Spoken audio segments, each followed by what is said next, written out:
글로벌 뉴스를 전해드리는 외신 인사이드입니다. 이번에는 우리 해외 부동산으로 한번 시선을 돌려볼까 합니다. 이나연 앵커 소식 전해주시죠. 전 세계 주요 20개 도시 가운데 부동산 거품이 가장 심한 곳은 어딜까요? 세계적 투자은행 UBS 조사 결과 홍콩으로 나타났는데요. 홍콩의 주택 가격이 부동산 위험성이 가장 높다는 겁니다. 아쉽게도 이번 조사에 서울은 포함이 되지 않았는데요. 먼저 이 세계적 20개 도시의 부동산 거품 지수 기사를 통해 함께 확인해 보시죠.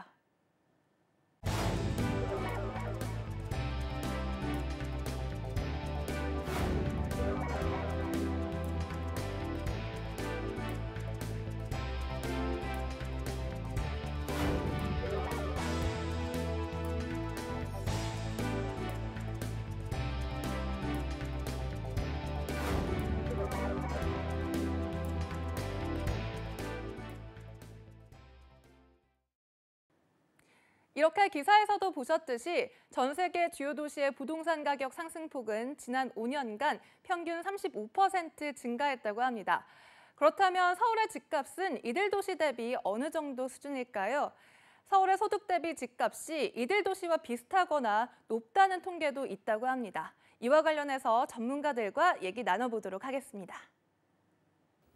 네, 이나연 앵커 수고했습니다.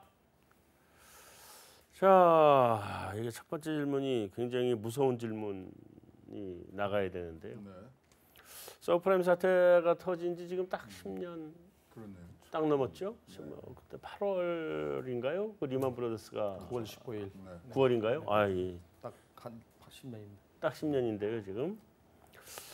자, 2008년에 부동산 버블이 터진 거잖아요. 2018년이에요. 그때하고 지금하고 상황을 좀 비교해봐라. 이게 지금 우리 고민해봐야 될 것 같은데. 근데 하여튼 지금 UBS에서 나온 자료들을 하셨는데 UBS가 특징적인 게요. 네. 여기는 나라별로 안 합니다. 항상 도시만 합니다. 도시를 하죠. 도시를 하면서 최근에 UBS에서 나온 그 자료를 보면은 임대 그 월세가 비싼 이 도시들을 쭉 보면 네. 거기 서울이 좀 끼더라고요. 네. 그래서 근데 지금 2008년하고 2018년 어떻게 다르냐? 당시는 이제 금융 파생 상품의 문제였고요. 네. 2018년은 지금 유동성이 너무나 과다하게 지금 시장에 돌고 있는 네. 그렇기 때문에 어디서 유효 수요가 있느냐 없느냐의 부분들이 틀린 겁니다. 그래서 2008년 당시는 파생 상품이라든가 이런 것들이 하면서 담보의 능력, 그다음에 갚을 능력이 없는 사람들이 집을 갖고 있었고 네. 지금 2018년도 가격이 오르고 인밸런스라는 용어를 쓴 데는 자체는 너무나 많은 유효 수요들이 그러니까 수요가 많은 부분들로 갔기 때문에 네. 지금 구조적으로는 좀 다르죠. 그래서 어쨌든 간에 유동성의 문제인데 하나는 없어서 문제였고 하나는 너무 많아서 문제. 그렇게 지금 뭐 시장 사장은 좀 평가를 하고 싶습니다. 그럼 지금 상황은 2008년처럼 걱정해야 될 상황은 아니다. 아니죠. 왜냐하면 돈을 갖고 있는 부분들이 있기 때문에 네. 그래서 아까 말씀드린 대로 구매력이 있냐 없냐의 차이인데 네. 구매력이 있는 부분들이 2018년도로 지금 평가가 되고요. 네. 특히 이제 지금 나왔던 여러 도시들이 우리가 그 갖고 있는 그런 그 도시가 갖고 있는 인구에 따라서 집값이 올라가는 게 아니라 네. 여기는 국제 도시거든요. 네, 네. 그래서 200만 내지 300만의 그런 외국인 그런 구매 수요 뭐 이런 것들까지 통틀어서 생각하기 때문에 이번에는 뭐 그런 부분에서의 어떤 시장적인 그런 뭐 거품, 네네. 하여튼 네. 좀 과열됐다고 이제 보여지는 거죠.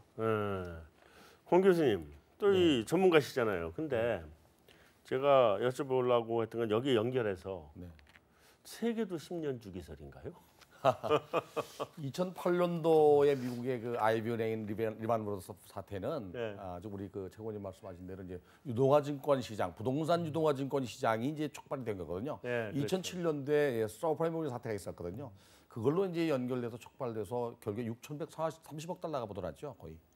엄청 큰 돈입니다. 6,130억 달러, 40억 달러 가까이 부도났는데 당시에는 이제 미국의 그 아메리칸 뱅크가 가장 컸습니다. 그렇죠. 이 은행이 망가졌으니까요. 그래서 뭐 리만 브라더스 말고도 아이브 은행 중에서 베어스턴스라든지 골드만삭스 뭐 다 부도났거든요. 결국에 그 다음에 살아남은 건 JP 모건 하나가 살아남아서 지금 JP 은행이 가장 커요. 그 여파가 세계 경제를 강타했고 그걸 견뎌서 우리나라를 비교해 보면 그 당시 우리나라 2008년도에는 잔치를 벌이고 있었습니다. 2008년도 말까지 그 민간 택지에 대한 분양가 상한제를 적용하지 않아서 기업이 갖고 있던 건설사들이 모두 다 아파트를 밀어내기 시작했어요. 네. 그래서 2009년도 1월 달에 당시에 언론 보도가 미분양 아파트가 16만 7천 세대 가까이 됐고 결국에 이제 우리나라도 특단의 조치를 내렸어요. 뭘 내렸냐면 그해 2009년도 2월 12일 날 121 조치라고 해서 미분양 분양 아파트를 사는 경우에는 취득세 50% 감면 혜택과 양도세 5년간 면제 혜택을 그해 연말까지 했죠. 이게 이제 전체 우리나라 시장이 부동산 시장에 이제 하락기를 시작했고요. 사실은 우리나라가 이렇게 지금 말씀하신 대로 10년 주기설인가라고 볼 때 2008년도 리만 사태 때문에 우리가 당해서 실질적으로 가격이 내려간 건 2009년도거든요. 더듬어 올라가서 우리가 비교해 보면 1988년도 9년도에 일기 신도시가 입주를 시작했어요. 네. 그 당시에 약 한 29만 가구 정도, 30만 가구 정도가 입주를 시작했는데 지금은 신도시 주변 지역까지 이기까지 한 일기 신도시에 더불어서 단개발된 게 한 45만 가구 됩니다. 네. 그게 전부 이제 재건축 시장에 들어오거든요. 이 당시 공급량이 많아서 아마도 우리나라 주택 시장에서 가장 안정기가 89년 이후 90년부터 한 5년, 4년 정도일 거예요. 네. 공급량이 많아서. 그 이후에 가격이 이제 공급량이 많아서 가격이 떨어진 거고 그 이후에 10년 후에는 98년도에는 우리가 IMF를 경험을 했죠. 네. 그것도 10년 후에 이제 우리가 리만 사태 경험을 했고 금년도 2018년 또 10년이잖아요. 네. 어떤 게 올지 예측할 수 없지만 저는 부동산 10년 주기설은 저는 부정합니다. 어떻게 이렇게 마저 들어간 거지만 네. 단지 이제 정책이 이제 우리 같은 경우는 이제 그 지방자치단체나 또는 그 대통령 선거가 5년마다 한 번씩 돌아가기 때문에 정권이 바뀔 때마다 정책을 바꿔왔기 때문에 주기가 5년 단위로 사이클을 그리면서 10년, 15년 간 거지. 부동산 시장에 뭐 엄밀히 말해서 10년 주기설하는 것은 제가 아니라고 봅니다. 그리고 실질적으로 우리가 사실은 이제 시기적으로 한 10년 정도 지난 상황인데 이제 가계부채 쪽 측면을 본다면 주택 시장 쪽의 가격 상승분은 우리 국내 시장이 서울을 중심으로 하는 이 수도권, 일부 신도시하고 수도권과 지방으로 아주 양극화가 심화되고 있는 상황이기 때문에 전체 평균을 낸다면 한국의 주택 시장에 있어서 주택 가격이 상당히 외국에 비해서 많이 올랐는지 이렇게 판단하기가 쉽지 않은 상황입니다. 그런데 네. 그때 2008년도에 어떤 우리 가계부채 문제 쪽으로 해서 상황을 본다면은 실질적으로 지금 미국 같은 경우에 보니까 GDP 대비 가계부채 비율이 지금 100%에 달하고 있는데 지금 현재 국내에서 최근에 어떤 3분기 동안에 있어서의 가계부채 증가나 이런 부분들을 보면은 실질적으로 그 2008년도 미국에서 버블이 터질 때의 가계부채 상황이나 그 GDP 대비 가계부채 상황이 유사한 측면들이 있습니다. 그래서 네. 그런 부분들에 대해서 일각에서는 이제 걱정들을 많이 하는데 단지 이제 부동산 시장과 연결지어서 본다면은 국내 부동산 시장에 있어서 전체적인 평균은 상당히 좀 낮은 편이기 때문에 요 시장 상황을 동일하게 보기에는 다소 좀 무리가 있는 것 같습니다. 근데 지금 이제 글로벌 시장을 사실은 우리가 얘기해야 되니까요. 글로벌 시장에서 현재 부동산 시장의 글로벌 시장 상황이 서브프라임 사태처럼 좀 문제가 될 수 있는 그런 정도까지 간 거는 아닌가요? 그 정도는 아니죠. 왜냐하면 지금 아닌가요? 뭐 자산 매입을 이제 미국이 중단했고, 네. 그다음에 20이나 이것도 이제 내년 초부터 가고 이제 일본 중앙은행도 이제 쫓아붙는 거니까 사실 전체 글로벌 시장에서 미국만 자기 혼자 잘 나가고 있거든요. 그렇죠. 거기가 네. 이제 끌고 가고 지금 뒤쫓아오는 부분들이 있기 때문에 일단 유동성들을 지금 다시 걷어들이는 상태고요. 이제 그 유동성을 걷어들이는 과정에서 이제 신흥국의 발걸은 금융위기의 걱정이지 집을 살 정도 지금 나와 있는 이런 도시들은 다 안정화된 도시이기 때문에 네. 크게 문제가 없고요. 사실 내년도 3월이 이제 브렉시트가 있습니다. 영국에서 이제 네. 브렉시트를 하는 그럼 부분들이 준비가 거의 안 된 것 같아요. 예, 그럼 뭐 거기 한번 살짝 뭐 앓고 지나갈 정도지 네. 부동산 시장에 지금 뭐 영향을 줄 정도는 지금 아니라고 보여집니다. 그 정도는 아니다. 근데 이제 경제가 어려워지다 보니까 부동산 쪽으로 자금이 몰려오는 우리나라만 그런 건 아니에요. 그렇습니다. 외국도 마찬가지다. 네. 그래서 지금 보면은 뭐 중국이나 일본이나 홍콩이나 뭐 홍콩은 만성적 주택 공급 부족 현상 지역이니까요. 영국도 마찬가지고 글로벌 부동산 시장은 우리 어떻게 보면 평균적인 우리나라보다는 다 많이 올랐어요. 특히 태국도 6% 가까이 올랐고 전부 다 올랐습니다. 근데 이것이 아마 경제가 어려우니까 미국만 잘 나가고 신흥국이 어려워지니까 이 수익률 때문에 부동산 가는 거 아닌가. 그런 그 생각. 그게 이 수익률 부분을 수치로 보게 되면은 체감되는 거와 좀 차이가 있습니다. 그래서 이제 시청자분들이 그 오해를 하지 말으셔야 되는데, 예를 들어 서울 같은 경우는 최근 1년간 혹은 올해 최초 연초부터 시작해서 지금 9월까지 해서 가격이 오른 것을 따지자면 한 6.5%를 좀 넘는 것으로 되어 있습니다, 전체적으로. 근데 주로 서울의 아파트 가격이 오른 것이 이제 그 정도 된다는 건데, 홍콩 같은 경우에 있어서는 최근 1년간의 상승폭이 12%에 가깝습니다. 아일랜드나 이런 쪽들까지 포함해서 10%를 넘는 그런 도시들이 지금 몇 개가 있는데, 그런 측면에서 보면 샀어야 되는 거. 네, 그 지역들이 상당히 우리가 서울이 6.5% 정도인데 우리가 굉장히 느끼기에는 엄청나게 오른 것처럼 느껴지는 것과 비교한다면 아마 그 해당되는 도시에 거주하고 계시는 분들은 아마 주택 가격의 상승폭이 아마도 굉장히 크게 느끼시고 있지 않을까. 이게 왜 그런가면요. 그 지표는 평균치가 나가잖아요. 그렇죠. 근데 이제 그 지역별로 볼 때는 10억짜리 아파트가 15, 20억 된 걸로 봤을 때 굉장히 많이 오른 거죠. 네. 우리나라 예를 들면은 현재 지방 같은 경우는 마이너스거든요. 네. 지속적으로 1년 이상 마이너스입니다, 지금. 근데 평균 주택 가격을 따지면 서울 수도권 지역이 리드를 하기 때문에 전체는 0.6%밖에 안 올랐어요. 그래서 한국의 부동산 시장은 버블이 아니다라고 얘기하지만 사실은 부동산은 전에도 말씀드린 대로 지리적 위치의 고정성이라는 거 있기 때문에 지역별로 버블이 있다 없다를 따져야지. 그래서 도시마다 이렇게 발표하는 거거든요. 네, 네. 이렇게 해야 돼요. 네. 그렇다면은 어떻게 보면 그 버블이 있는 지역도 있고 없는 지역도 있단 말이죠. 이 시장이 과연 이제 앞으로 장기적으로 갈 건가 못 갈 건가 하는 거는 경제 상황에 따라 또 달라져요, 이게. 근데 이번 보고서에서 보면은 굉장히 많은 도시들이 버블이다. 라고 얘기하고 있잖아요. 예. 근데 진짜 버블 맞아요? 이게 사실 버블이냐 관점도 웃기는 게 이게 시간이 지나면 버블이 아닐 수도 있는 거고요. 지금 기준에서 보면 버블이다 할 수도 있는데 2017년도 넘베어에서 조사한 PIR 소득 대비 집값 비율을 보면 서울 같은 경우는 208개국 중에 한 34위 정도 했거든요. 34위요? 중국 베이징 1위였고요. 중국이 1위에서 4위까지 다 하고요. 34위가 과연 높냐 낮냐는 이제 상대적인 관점인데 런던 같은 경우는 당연히 서울보다 높은 거고요. 도쿄는 조금 높아요. 그래서 이렇게 보자면 좀 뭐 비싼 집들은 이유가 있겠죠. 베이징 같은 경우는 중국이 이제 경제가 급성장하면서 이제 수요도 몰리고 집값도 급등했으니까 이제 그런 문제가 생기는데 저는 서울 이제 뭐 글로벌도 중요하지만 서울도 중요한데 서울 집값이 버블이냐라고 하면 아직까지는 버블은 아닌 것 같아. 과연 최근에 이제 좀 많이 올랐지만 올라도 뭐 글로벌 집값 홍콩도 더 많이 올랐잖아요. 그렇게 따지면 과연 34위 가지고 집값이 버블이다 뭐 이렇게 말하기는 힘들 것 같고요. 뭐 베이징이 버블이냐라고 하면 그거는 우리가 신경 써야 될 문제도 아니지만 오히려 뭐 우리가 중국 걱정할 필요는 없는 거잖아요. 신경 써야 돼요. 왜냐하면 베이징이 버블이 터지면 우리는 큰일 나요. 거기 재채기하면 우리 감기 걸려요. 중국은 충분히 커버 가능하지 않을까 뭐 그런 생각도 들고 지금 걱정이 되는 건 오히려 이런 도시별 뭐 집값보다도 미중 무역 전쟁을 하면서 오히려 부동산이 2008년도 같은 경우는 이제 뭐 파생 상품, 부동산 파생 상품이 문제가 되면서 집값으로 퍼졌다면 저는 지금 걱정이 되는 건 오히려 미중 무역 전쟁을 하고 여러 가지 부작용 때문에 경제가 또 부동산을 잡아먹지 않을까 그 부분도 좀 걱정이 됩니다.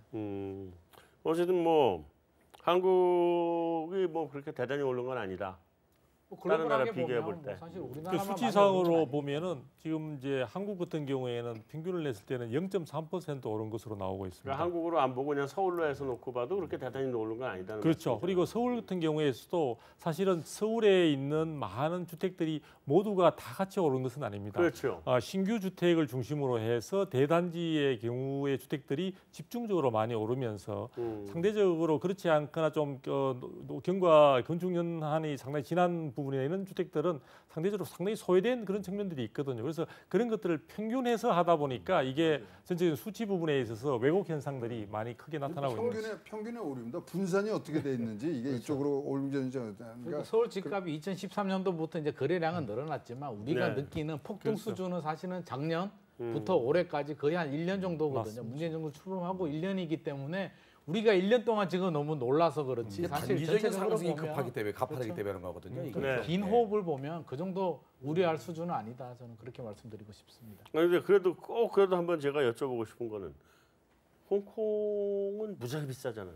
홍콩이 지금 현재 3.3제곱미터당 한 5억 5천 정도 호가. 오, 5억 그 정도. 정도입니까? 평당 5억 5천이요. 평균. 네. 그리고 일본 도쿄가 한 2억 5천 정도, 2억 정도. 그건 롯봉기 뭐 이런데. 록봉일스나 뭐 네. 미드웨이 같은 경우. 또 특히 이제 제가 말씀을 드리고 싶은 거는 홍콩이나 또는 뭐 싱가포르는 거의 힘듭니다만은 중국 그 푸동지구나 또는 뭐 베이징 같은 경우는 교통의 요지만 올라 있어요.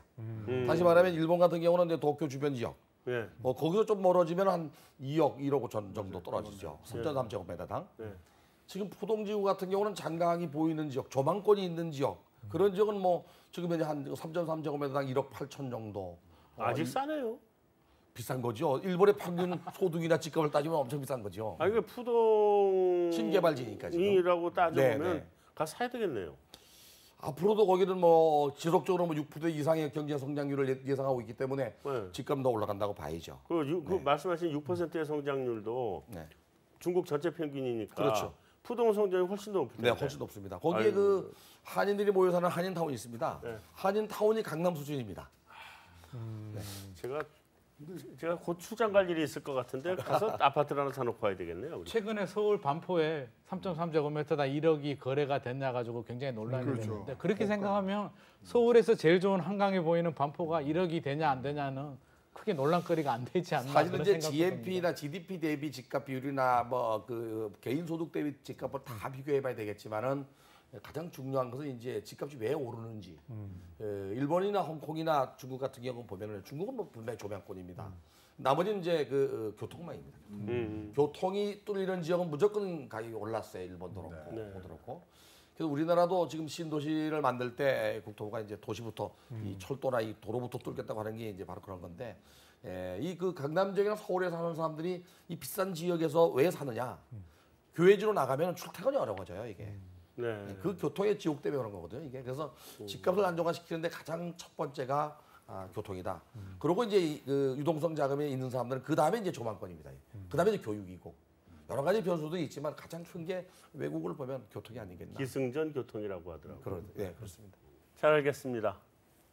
네, 오늘 준비한 외신으로 이렇게 보면 세계 부동산 시장 오르긴 많이 올랐다. 근데 2008년 서브프라임 사태 때하고 비교해 보면 질적 구조는 좀 많이 다르다.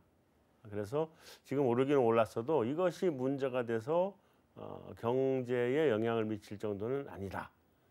이렇게 판단을 내려봐도 될 것 같습니다. 거기에 대해서 우리나라는 다른 나라들에 비해서 그렇게 많이 오른 것 같지는 않다 하는 게 또 신문 기사나 분석 기관들의 내용이기 때문에 이런 점도 좀 참고를 해야 될 부분 아닌가 싶습니다.